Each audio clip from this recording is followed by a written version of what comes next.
tagline, yaitu aplikasi edukasi cerdas. Yang pertama di sini ada latar belakang.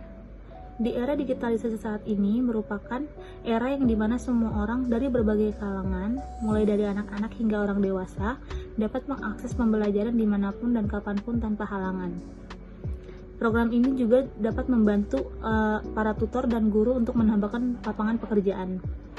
Keuntungan yang diraup oleh aplikasi ini sebesar 17% per bulan menjadikan bisnis ini dapat layak untuk diteruskan.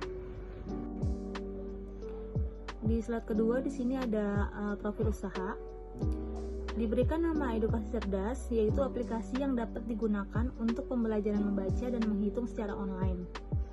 Dalam aplikasi tersebut, murid-murid dapat memilih belajar membaca menggunakan beberapa metode, dan masing-masing metode tersebut terdapat tutor atau guru. Berikut ini adalah beberapa metode yang ada dalam aplikasi. Yang pertama adalah membaca pemula, yang kedua membaca pemahaman, yang ketiga berhitung dengan jari, yang keempat berhitung dengan bermain, yang kelima menghitung dengan alat bantu, dan juga yang keenam menghitung dengan nyanyian. Di setiap akhir tingkatan akan ada ujian dan akan diberikan piagam setelah mengikuti ujiannya. Di slide ketiga di sini ada visi, misi, dan tujuan. Jadi visi dari aplikasi ini adalah sebagai wadah yang dapat mengembangkan pembelajaran, membaca dan menghitung melalui teknologi, serta dapat dilakukan kapan saja dan di mana saja.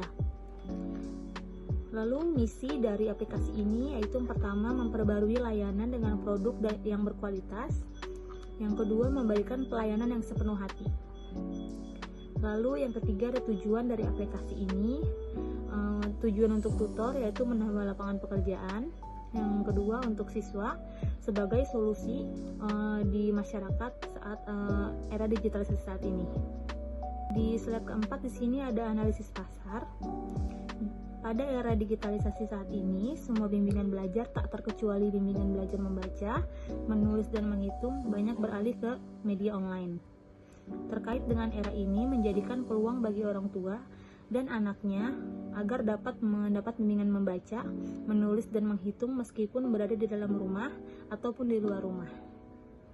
Selanjutnya akan dijelaskan oleh teman saya. Iya, di sini saya akan membacakan bab 2 yaitu rencana pemasaran. Strategi pemasaran untuk menunjang aplikasi pembelajaran akan dilakukan promosi dengan cara melalui website dan media sosial. Media sosial itu seperti membuat konten yang menarik dan relevan untuk audiens, terus menggunakan iklan berbayar untuk menjangkau target pasar yang lebih spesifik, serta berinteraksi dengan calon pengguna layanan kita tentunya, serta juga menggunakan fitur-fitur seperti Instagram Stories, Facebook Live atau Twitter Post untuk meningkatkan keterlibatan antara pelanggan kita nanti, serta dengan membuat website yang memastikan website kita itu responsif terhadap pelanggan dan mudah dinavigasi, serta mengoptimalkan SEO serta Pin Optimizer untuk meningkatkan visibilitas website di mesin pencari, dan menyediakan konten yang bernilai dan informatif untuk pengunjung. Terus di sini ada tim manajemen. Yang pertama itu ada tim pemasaran yang aktif tadi, serta operasional saya sendiri, dan keuangan dan SDM, Meti Suranti, serta manajemen Febri Ristian. Halo, nama saya Febri Ristian. Di sini saya akan menjelaskan bab 3 dari presentasi ini, yaitu rencana keuangan. Dalam bab 3 ini ada namanya modal dan pendapatan. Dalam kebutuhan investasi dan modal, yang pertama ada web development, yaitu pembuatan domain selama 1 tahun senilai Rp500.000, web hosting 100.000 dikali 12 bulan yaitu Rp1.200.000. Lalu subtotal biaya perkeuangan web itu adalah Rp1.750.000. Yang kedua ada webmail, pembuatan email berbasis web yaitu sekitar Rp2.500.000. Tiga ada biaya pemasaran, brosur kali 250 adalah Rp25.000, animasi iklan senilai Rp200.000. Yang keempat ada biaya sarana dan prasarana, yang pertama ada printer dan ATK dimana totalnya ada di 5.125.000 rupiah.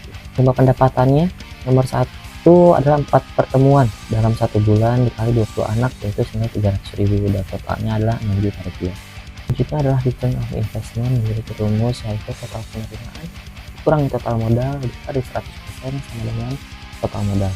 Di sini ada 6 juta dikurangi 5.125.000 dikali 100%, itu ada di 5.125.000 dengan 13%. Untuk taksiran dalam laba 1 bulan adalah laba kotor sama dengan pemasok biaya dikurangi pengeluaran, yaitu 6 juta dikurangi 5.125.000 sama dengan 875.000 per bulan. Jadi return of investment yang didapatkan adalah sekitar 17%. Lalu untuk bab 4 akan dijelaskan oleh Ilham Fuadi. Ada produk. Berikut ini akan diuraikan isi dalam aplikasi edukasi cerdas yang ditawarkan. Aplikasi berbasis web ini menawarkan bimbingan membaca, menulis, dan menghitung dalam beberapa metode. Di dalam aplikasi tersebut juga terdapat pilihan pelatihan mengarang dan membaca cerita. Selanjutnya ada operasional. Dalam tampilan awal web ada 2 pilihan, yaitu daftar untuk belajar daftar sebagai tutor atau guru pembimbing. Yang kedua itu pelanggan yang terdaftar untuk belajar akan disediakan untuk memilih metode apa yang digunakan. Ketiga, siswa dapat memilih jadwal dan memilih tutor sehingga dapat disesuaikan dengan kebutuhannya. Yang keempat itu di akhir tingkatan siswa akan mendapat piagam beserta reward. Yang kelima, biaya yang dikeluarkan adalah akumulasi selama 1 bulan atau 4 kali pertemuan. Ini ada bab 5, yaitu kesimpulan dan sarannya. Kesimpulan pertama bahwa startup edukasi cerdas seperti yang telah berkontribusi pada pengembangan pendidikan di Indonesia dan dengan menawarkan berbagai layanan dan platform pembelajaran online yang interaktif. Kesimpulan kedua, telah meningkatkan akses pendidikan dan memberikan peluang bagi siswa dan guru untuk meningkatkan kualitas pendidikan. Kesimpulan ketiga, yang terakhir, kesimpulan ini menunjukkan bahwa startup edukasi cerdas telah berperan penting dalam meningkatkan kualitas pendidikan di Indonesia dan memberikan peluang bagi siswa dan guru untuk meningkatkan kemampuan mereka. Yang terakhir ada saran. 1. Fokus pada kualitas konten. Memiliki konten yang berkualitas dan relevan dengan kebutuhan anak-anak. Yang kedua, desain yang menarik dan mudah digunakan. Harus memiliki desain yang menarik dan mudah digunakan oleh anak-anak. Yang ketiga itu ada inovasi dalam pembelajaran. Memberikan inovasi dalam pembelajaran dengan menggunakan teknologi yang lebih canggih dan interaktif. Terima kasih. Sekian video presentasi dari kelompok kita. Terima kasih banyak telah menonton, dan semoga video tersebut dapat bermanfaat bagi kita semua. Mohon maaf jika ada kesalahan kata atau penjelasan yang kurang tepat. Terima kasih banyak. Wassalamualaikum warahmatullahi wabarakatuh.